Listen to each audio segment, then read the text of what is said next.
Greg and Chris with you from Qualcomm Stadium, breaking down a 23-20 loss to the New England Patriots. And Chris, my first take on this game, I came into this game not thinking they were going to win because the Chargers were injury depleted.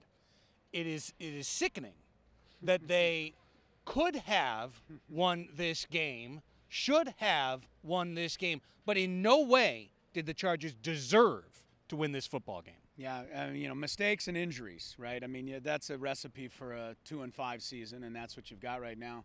The thing that kind of struck me watching the first half of this game and the mistakes they made in this particular game, right?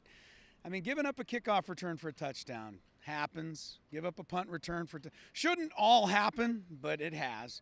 But those are things that happen. You see that in the NFL. They made mistakes today that you normally don't even see in the NFL. Guy getting up and leaving the ball on the field, and Jacob Hester, who should know better and does know better. 2 weeks after the Raider game where they didn't go after a loose ball and it cost them the game, and they do the very same thing. So you're seeing things right now that honestly, Craig, if you looked back at how the NFL films would do one of those retrospectives once in a while, and they say, these are the worst teams who ever played.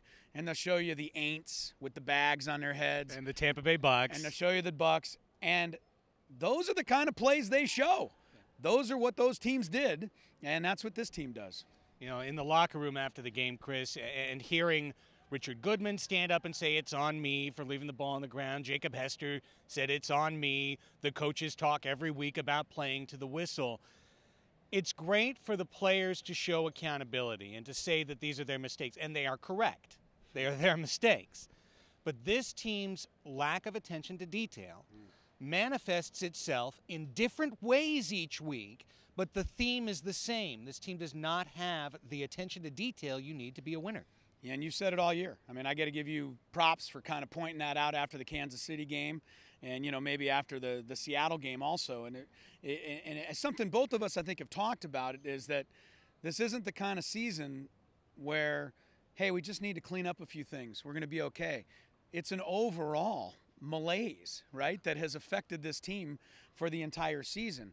A play that'll be forgotten about, in this game was, early in the second half, Antonio Garay, for no reason, grabbing the collar of, Stephen Neal or somebody and throwing him down to the ground.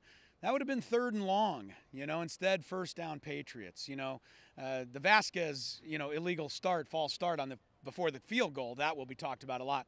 But you're right, Craig, when you lack discipline, that lack of discipline can show up at any time. Today it showed up a couple of different times. Showed up at the time where you needed the game the most, right on the final play.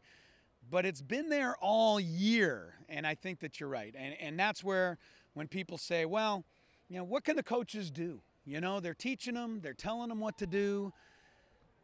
I'm going to go right back to the accountability thing. You're going to fire a coach, you're going to fire a player. What are you going to do to get these guys' attention and change the malaise that has kind of followed this team all year? And to this point, it hasn't happened. I heard a little bit more urgency in the locker room. I thought linebacker Kevin Burnett, as usual, was good at kind of laying things out and saying, listen, we need to get a win. I remember starting our pregame podcast saying, is this truly a must-win? People talk about, must-win, got to win this to save the season. And I'll say again, I don't think it was a must-win. I know Kansas City did win today. So now you're talking about 2.5 back. Oh, that's nothing, right? Right. After last year, 2.5 games, nothing. Come on, man. Right. And as long as 10 or 11 wins might be able to win the AFC West, then you say maybe they got a chance. Guess what? Chargers have to win out to get to 11, and they'd have to lose only one game the rest of the year to get to 10. So once you get to 2-5, you are truly talking about an amazing uphill battle to get to the playoffs. I know they did it at 8-8 2 years ago. Is it realistic to think it's possible? Well, no, I don't think it's realistic. And I think I said that last week before this game. It's not a playoff team. This is not a playoff team. You have playoff talent. You have playoff people. You have guys that have been there and done it before. But this team? No, this team's not a playoff team. Doesn't matter who's in your division. Doesn't really matter who you have to play down the road. You've kind of proven you can lose to some of the worst teams in the league. You can now lose to one of the better teams in the league. So it really doesn't matter who's on your schedule. This is the team. And it's not getting a whole lot better anytime soon because, you know, you're playing with your fourth and fifth receivers. I thought the one guy I'd like to just say that I thought was really fabulous today was Antonio Gates. I mean, I'm no doctor, but I don't think he should have even been on the field. Right. And I think Gates went out there and just said, I'm going to give you anything I can do, which for the first half was just be a decoy and at least make them cover him. And then in the second half, he found some energy to actually make some plays. You know, you got guys that are doing that. You got Rivers, who really would have been maybe his greatest comeback win ever, wouldn't it? I mean, it was 23-6 with 11 minutes to go. That game's over and done with. He nearly pulled it out with fourth and fifth string receivers. So you have a few things you can hang your hat on, Craig, but realistically, is this a playoff team? Come on, no.